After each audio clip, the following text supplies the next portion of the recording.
ምን ያህሎቻችን ነን ግን በዓለማችን ላይ በጣም ውድ ከሚባሉ ተሽከርካሪዎች መካከል ኢትዮጵያ ውስጥ እጅግ በጣም ውድ የሚባለው ተሽከርካሪ የኤሌክትሪክ ተሽከርካሪ እንደሆነ የምናውቀው? ይህ ተሽከርካሪ እንደሚነገረው ከሆነ የኢትዮጵያው ባለሀብት ሼህ መሐመድ አላሙዲ የእሳቸው መኪና እንደሆነ ይነገርለታል። ሮልስ ሮይስ ስፔክተር ይባላል። በዛሬዎቻችንም ስለ ተሽከርካሪ እያንዳንዱ አስገራሚና አነጋጋሪ የሆኑ ፊቸሮቹን አንድ ባንድ እንመለከታለን። እንዲሁም አነጋጋሪ ስለሆነ ዋጋም አንድ ባንድ እናያለን። ከመረጃዎቹ ጋር አብራችሁም ቆዩ። አርነስ ነኝ። መልካም ቆይታ። ከዛ በፊት ግን ለዚህ ቻናል አዲስ ከሆናችሁ በዚህ ቻናል ላይ በየዕለቱ ከመኪና ጋር የተገናኙ መረጃዎችን ይዘላችሁ ስለምንቀርብ ሰብስክራይብ ያድርጉ። እንዲሁም ቪዲዮ ሲለቀቅ በቶሎ እንዲደርሰው የደወል ምልክቱን ይጫኑ። ከቪዲዮ በፊት ግን የትኛውንም አይነት የኤሌክትሪክ እንዲሁም ነዳጅ መኪና ባላችሁበት ቦታ መተን እንፈትሽ የምትፈልጉ ከሆነ እስክሪን ላይ የምትመለከቱ ስልክ ቁጥር ይደውሉልን። በዓለማችን ላይ እጅግ በጣም ቅንጡና ወሳኝ ከሚባሉ ተሽከርካሪዎች መካከል አንዱ ነው ሮልስ ሮይስ። ሮልስ ሮይስ እንግዲህ የብሪቲሽ መኪና አምራች ካምፓኒ የሚያመርተው መኪና ነው። እንግዲህ በአሁኑ ሰዓት ላይ በቢኤምደብሊው ስር የሚገኝ የዓለማችን በጣም ቁጥር አንድ የሚባል የቅንጦት መኪናዎችን የሚያመርት ካምፓኒ ነው። በቅርቡም የ2023 ዓ.ም ላይ አዲስ ሞዴላቸውን አሳይተው ነበር። ይህም ሙሉ ለሙሉ በኤሌክትሪክ የሚሰራ የመጀመሪያው ሞዴላቸው ነው። ይህ ተሽከርካሪ እጅግ በጣም ዘመናዊና ቅንጡ የሚባል ተሽከርካሪ ነው። ይህም ተሽከርካሪ እንደ ሌሎቹ ስፖርት መኪና ወይ ደግሞ የቅንጦት ብቻ አይደለም። አልትራ ሌጀሪ ኤሌክትሪክ ኩፕ የሚባል ራሱን የቻለ ሴግመንት አለው። ከተሽከርካሪ ጋር ሊወዳደሩ የሚችሉትም እጅግ በጣም በጣት የሚቆጠሩ ተሽከርካሪዎች ናቸው። ስለዚህ ተሽከርካሪ ቅንጦት ፊቸር ከማውራት በፊት ግን እስቲ ስለ ቴክኒካሉ ትንሽ ነገር ልበላችሁ። የተሽከርካሪ ባለ ሁለት ሞተር ነው። ኦል ዊል ድራይቭ የምንለው ነው። የፈረስ ጉልበቱ ራሱ የዋዛ አይደለም። 577 የፈረስ ጉልበት ማመንጨት ይችላል። ቶርኩ 900 ኒውተን ሜትር ኦፍ ቶርክ ማመንጨት የሚችል ሲሆን የተሽከርካሪ የቅንጦት ብቻ ሲሆን ለስፖርትም መውሰድ ትችላላችሁ።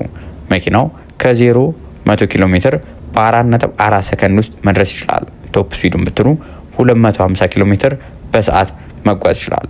እና ተሽከርካሪዎች ላይ ተገጥሞላቸው የምታገኙት ባትሪ ባለ 102 ኪሎዋት አወር ሊቲየም አየን ባትሪ ነው። ይህም ደግሞ መኪናውን በአንድ ጊዜ ቻርጅ ከ500 እስከ 530 ኪሎ ሜትር መጓዝ ያስችለዋል። እነ ተሽከርካሪዎች ዲሲ ፋስት ቻርጀር ራሱ በ30 ደቂቃ ውስጥ ፉል ማድረግ የሚችሉ እጅግ ዘመናዊ መኪኖች ናቸው።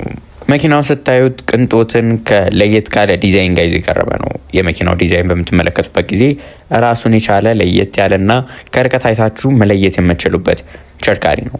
ይህ ተሽከርካሪ እንደምታውቁት ምንም እንኳን የኤሌክትሪክ ቢሆንም የሮልስ ሮይስ የሚታወቁበት ካቴድራል ግሪል የሚባለውን ተለቅ ያለ ግሪላቸው ከፊት ተደርጎለታል። ይህ ግን የመኪናው ሞተር ለማቀዝቀዝ አይደለም፣ መኪናው በቀላሉ አየር መሰንጠቅ እንዲችል ለማስቻል ነው። ይህም ተሽከርካሪ አየር በመሰንጠቅ አቅሙ በጣም አየር በቀላሉ መሰንጠቅ ከሚችሉ ተሽከርካሪዎች መካከል አንዱ ነው። ሮልስ ሮይስ ላይ ደግሞ ሌላ ለየት ያለ የምታገኙት ፊቸር አለ። ሮልስ ሮይስ ብራችሁን ይጭነቀው እንጂ የማያደርግላችሁ ነገር የለም።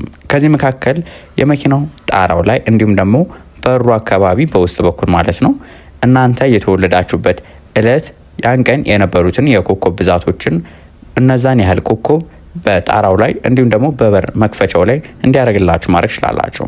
ይህን ተሽከርካሪ በሚያመርቱበት ጊዜ ኢንጂነሮቹ ተቸግረው የነበረው ነገር አንድ ነገር አለ። ይህም የመኪናው እጅግ በጣም ዝም ያለ ተሽከርካሪ ነው ስላችሁ ጸጥታው በጣም ደስ የሚል ነው። ነገር ግን ምንድነው ጸጥ ማለቱ ከውጭ ያለውን ድምጽ በጣም የማያሰማና ዝም ከማለቱ የተነሳ ግዴታ ድምጽ እንዲያሰማ ለማድረግ ተገደው እንደነበር የአውቶሞቲቭ ኢንጂነሩ አንድ ጊዜ በነበረው ኢንተርቪው ገልጾ ነበረ። ሌላኛው ደግሞ ለመኪናው ለየት ያለ ቦዲ ስትራክቸር ተደርጎለታል። ይህም መኪናው እጅግ በጣም በሴፍቲ አንደኛ እንዲሆን መኪናውን በ30% ጥንካሬውን እንዲጨምር ተደርጓል። ምክንያቱም የተሽከርካሪ የሚጠቀመው ሊቲየም አየን ባትሪ ነው። እንደ ቴስላ እንደ ሌሎቹ በእሳት ተያያዘ የሚባል ነገር እንዳይመጣ የተቻላቸውን ያህል ጥንቃቄ ለማድረግ ሞክረዋል። ይህም ደግሞ መኪናው በገበያ ውስጥ ከምናገኛቸው ደሞስት ሴፍ ከሚባሉ የተሽከርካሪዎች መካከል አንዱ እንዲሆን አስችሎታል። ይህንን ተሽከርካሪ የገዙት የተለያዩ ባለሀብቶች በሰጡት ኢንተርቪው ከነዚህ መካከል አንዱ የሆነው ጄሌ ነው። እንደገለጸው ከሆነ እኔ ሌሎች መኪኖችን የምገዛው መኪኖቹ የሚኖራቸውን ጉልበት ፍጥነት አይቼ ነው። ነገር ግን ይህን ተሽከርካሪ የገዛሁት መኪናው ያለውን ኮንፈርት አይቼ ነው ብሎ ነበረ። መኪናው እጅግ በጣም ከፍተኛ ምቾት ካላቸው ተሽከርካሪዎች መካከል አንዱ ሲሆን በአሁኑ ሰዓት ላይም ባለው በሰስፔንሽን መኪናው ባለው ምቾት እንዲሁም ደግሞ ሌሎች ነገሮቹ በዓለማችን ላይ ቁጥር 1 ከሚባሉ የቅንጦት ተሽከርካሪዎች መካከል አንዱ እንዲሆን አስችሎታል።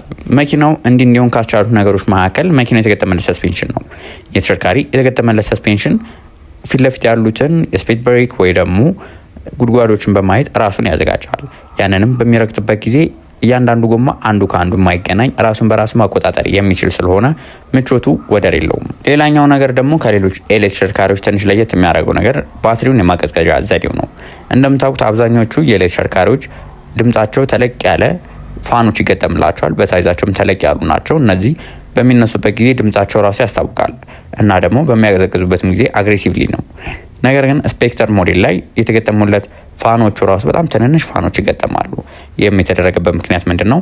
እነዛ ድምጹን አሽከርካሪው ወይ ደግሞ ተሳፋሪውን እንዳይረብሽ በማሰብ ነው። የትኛውንም ሮልስ ሮይስ በምትገዙበት ጊዜ ቀጥታ ገብታችሁ የምትፈልጉት መኪና ገዝታችሁ አትወጡም።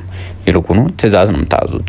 እንደነዚህ አይነት ደግሞ እጅግ በጣም ዋጋቸው ከፍ ያሉ ተሽከርካሪዎችን በምትገዙበት ጊዜ ደግሞ እነዚህ መኪናዎችን ቁጭ ብላችሁ ከከለር ጀምሮ መምረጥ ትችላላችሁ። ከለር ላይ ሮልስ ሮይስ እንደሚታወቀው ከ2000 በላይ የከለር አማራጮች ያሉ ሲሆን ወደ ውስጥ ገቡ ደግሞ ወንበሩ የሚጠቀመው የሌዘር ማቴሪያል ምን አይነት ይሁን ለሚለው ራሱ በሺዎች የሚቆጠሩ የሌዘር አይነቶችን ያማርጣቸዋል። ከዚህ በተጨማሪም ከሚያማርጧቸው መካከል የላም ቆዳ ይሻላቸዋል፣ የበሬ ቆዳ ይሻላቸዋል፣ እንዲሁም እናንተ የምትፈልጉት ልዩ ትዕዛዝም ካለ ያንን ይቀበላሉ።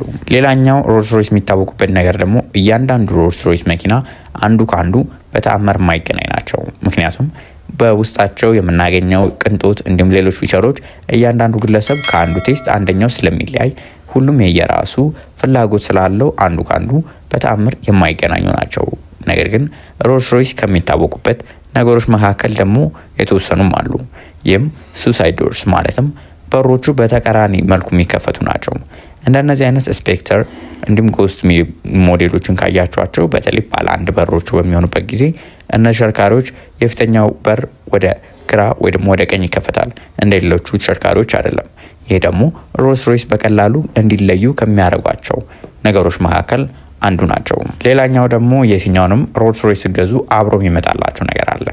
ይህም ከመኪናው ጋር አብሮት ዣንጥላ ይመጣላቸዋል። ይህም የተደረገበት ራሱን የቻለ ምክንያት አለው። እንደሚታወቀው 90% የሚሆኑት ሮልስ ሮይስ ተሽከርካሪዎች በሹፌር የሚሾፈሩ ናቸው። ባለቤቶቹ ከኋላ እንዲቀመጡ ታስበው የተሰሩ ናቸው።